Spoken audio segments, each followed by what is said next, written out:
بسم اللہ الرحمن الرحیم۔ جس رات رسول اللہ صلی اللہ علیہ وسلم نے مدینہ کی طرف ہجرت فرمائی، اس رات نے دو عظیم انسانوں کو عظمت کی بلندیوں پر فائز کر دیا۔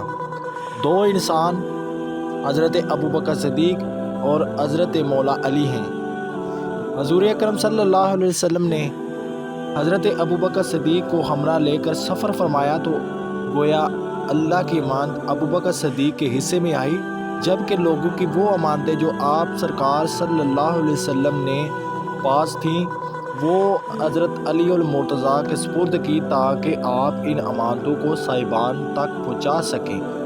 صبح کو مکے میں ایک عجیب واقعہ پیش آیا کہ خزیلہ بن ابی سفیان نے امیر بن وائل ثقفہ کو بلایا اور اس سے کہا کہ علی بن ابی طالب کے پاس جاؤ، اس سے 80 مشکال سونے کا دعویٰ کرو، کیونکہ میں نے مشکال سونا حضرت محمد مصطفیٰ صلی اللہ علیہ وسلم کے پاس بطور امانت رکھا ہوا تھا۔ حضرت محمد صلی اللہ علیہ وسلم مدینہ کی طرف کوچ کر گئے ہیں اور علی ان کے وکیل ہیں، جا کر کہو میری امانت مجھے واپس کیجیے۔ اگر تو علی تم سے گواہ طلب کریں گے تو ہماری گواہی قریش کی تمام جماعت دے گی۔ تیرے اس کام کے بدلے میں تجھے اپنی ماں ہنتا کا مشکال گلوبند تجھے دیتا ہوں۔ امیر بن وائل نے حضرت علی کے پاس آ کر امانت کا دعویٰ کیا۔ حضرت علی نے اس سے امانت کی نشانی طلب کی، اس نے بتائی۔ اس کے بعد آپ نے امانتی سامان میں اسے تلاش کیا تو کہیں اس کا اثار بھی نہ ملا، جبکہ ہر امانت پر اس کے مالک کا نام لکھا ہوا تھا اور اس میں امیر کا نام کہیں بھی درج نہ تھا۔ حضرت علی نے امیر کو بہت سمجھایا کہ اس دعوے میں تم جھوٹے ہو، لہٰذا باز آ جاؤ۔ اسے سمجھانے کا کوئی فائدہ نہیں ہوا اور وہ اپنی ضد پر اڑا رہا۔ اس نے کہا میرے چند گواہ ہیں، ابو جہل اور اس کا بیٹا اکرمہ، عقبہ بن معیط، ابو سفیان اور اس کا بیٹا حذیلہ بن میری گواہی کے لیے حاضر ہیں۔ حضرت علی اچھی طرح جان گئے کہ ان کا صرف اور فریب ہے، چنانچہ آپ نے فرمایا کہ گواہوں کو خانہ کعبہ میں حاضر کیا جائے۔ پھر آپ نے امیر کو ایسی جگہ طلب کیا کہ گواہ امیر کی بات نہ سن سکیں۔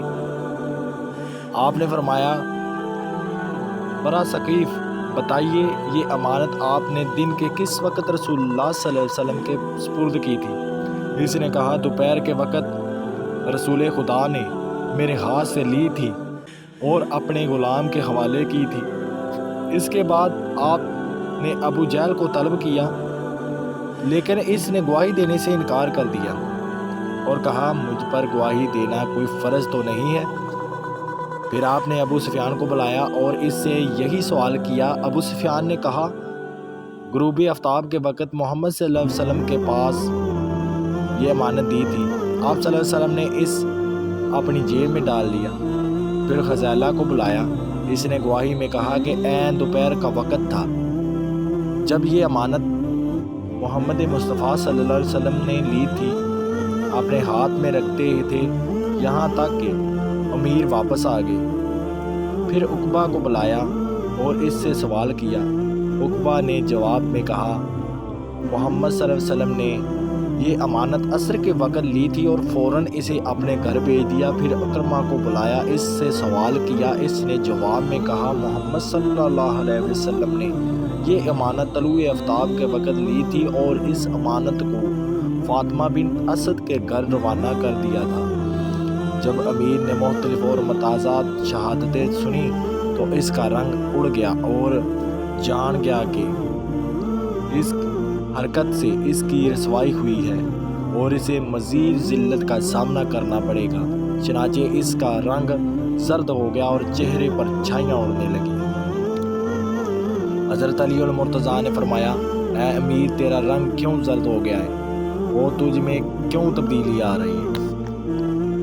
امیر نے کہا علی میں نے جو دعویٰ کیا تھا وہ دراصل کسی مکر و فریب کا تھا۔ اب میں اصل بات بتاتا ہوں، میں رسوا نہیں ہونا چاہتا۔ مجھے اس محترمہ مگر بیت اللہ شریف کی قسم کہ میری محمد مصطفیٰ صلی اللہ علیہ وسلم کے پاس کوئی امانت نہ تھی۔ اصل میں حذیلہ بن ابی سفیان نے مجھے لالچ دیا اور ابو سفیان نے مجھے اس کے بدلے میں دینار اور خندہ۔ اس ویڈیو کا اگلا پارٹ دیکھنے کے لیے اس ویڈیو کو لائک اور کمنٹ کیجئے گا۔ خدا حافظ اور اپنا بہت بہت خیال رکھیے گا۔ اللہ حافظ و آخر ندائی۔